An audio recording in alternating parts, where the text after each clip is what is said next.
and they can scream and yell at you, and I could tell you have to be very flexible, you know, and be able to do everything with rewarding as you can.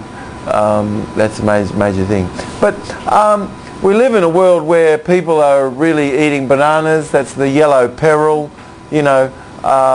Corn, the yellow peril. Corn and bananas are just an example, really, of the sugary types of drinks that people can just open up the fridge and tuck right into. You know, you can whack back a sugary drink. You never were able to do that before. There was no such thing, you know. You had to have some fibre with that. You couldn't be just whacking back a drink out of a bottle, sugary drink, you know, like we're doing.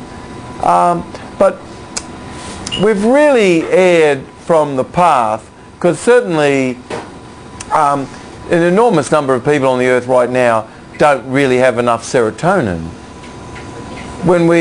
Since we started measuring serotonin, and we can get a bit of an idea of what a healthy person has, serotonin is sort of like a happy feeling kind of information substance that we produce, which happens that 95% of it's produced in the brain of the gut. 95%. And the vast majority of people only have about 50% of what you need. And we're trying to get by with that.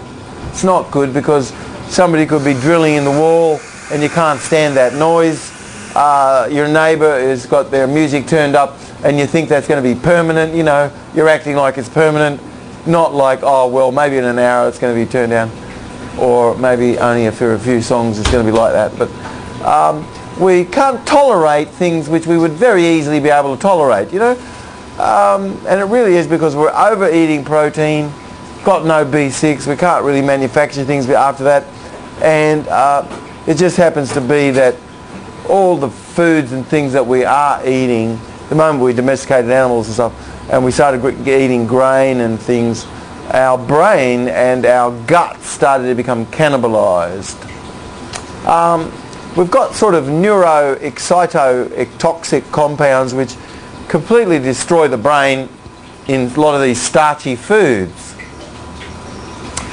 And those starchy foods have these strange undigestible proteins which are opiates. Xeno-opiates are called, you know, and are also called excitotoxic compounds in neurology, because they completely will kill your cells, you know. And so chickpea, good example. People who eat chickpea, you know, after the age of 60, they can't really remember anything much. Most everybody falls by the wayside once they reach their 60s in the chickpea cultures. Beans and rice, same sort of thing. You become a ditherer, pottering around, practically falling over, you know. We all end up pot-bellied and pidgey-chested and 90-pound weaklings, you know, and just ditherers after the age of 60. And it's not a good sign. No one wants to have that occur. But why not remain youthing and keep youthing?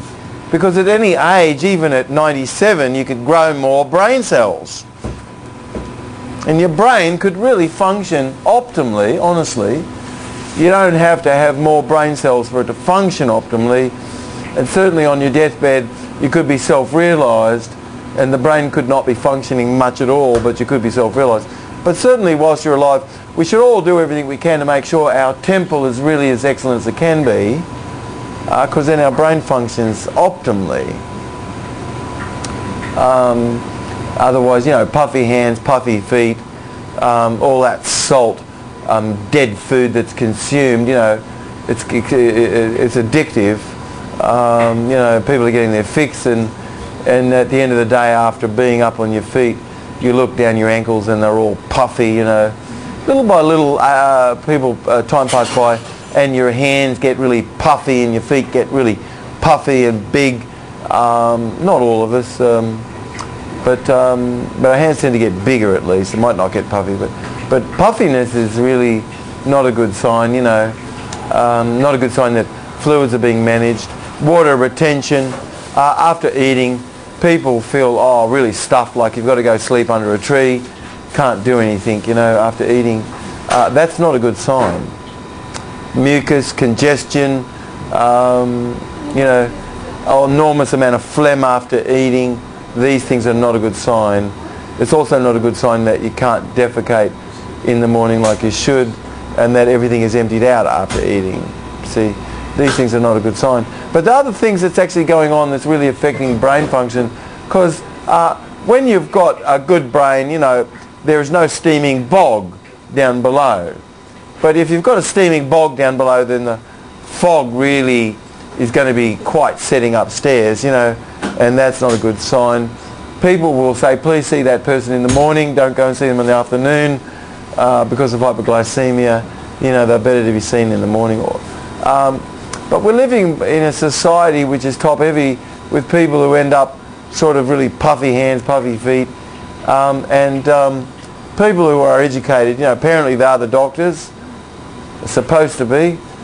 That's one of the highest awards we give to people for academic excellence, you know, is a PhD or maybe an MD. MDs are not really academic excellence much.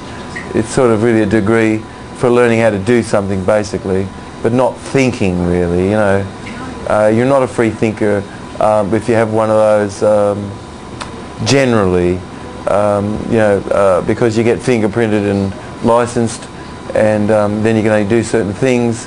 Rightfully so, of course, because those people who've got that MD, they're licensed to dispense drugs and poisons, and those things should not be freely available to anybody.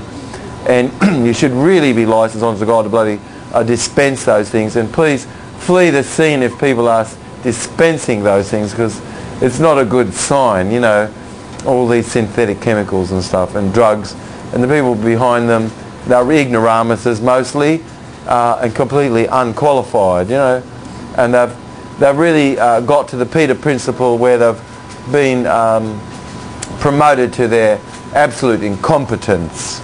That's called the Peter principle. It can happen to people. Get promoted, or you promote yourself to a spot where you're completely incompetent. The world is full of situations that have occurred like that, but it is called the Peter principle.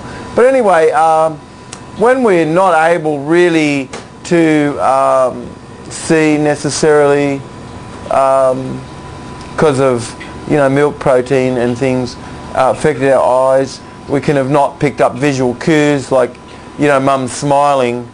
Of course we could hear dad laughing and mum laughing, and that willfully prepared our heart for life. Other things that prepared our heart was mum's dancing, very nice. Dad's dancing when they picked you up, prepared your heart willfully, wonderful. But then a lot of things, of course, was just done, and everything was done out of love, most of it, even ignorantly. But we ended up eating bananas, didn't we? And Gerber baby food, and talcum baby powder was put on us, which is like, you know, asbestos. But we didn't know that, you know.